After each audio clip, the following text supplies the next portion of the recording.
क्या हुआ था जो स्टार्ट करी थी स्टार्टिंग, अब वो स्टार्टिंग में देखो परेशानी तो आती है। अब उसमें क्या हुआ कि वो जो पाल दिखा हुआ था ना इनका, जो इसका पाल होता है काली मंडी का, वो पाल नीचे ही रह गया। तो नीचे अब वो रोलर में उलझ गया, अब वो रुके ही मशीन।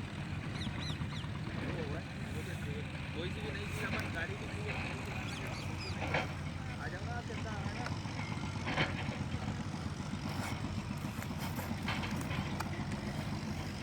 अरे यार, अरे भाई साहब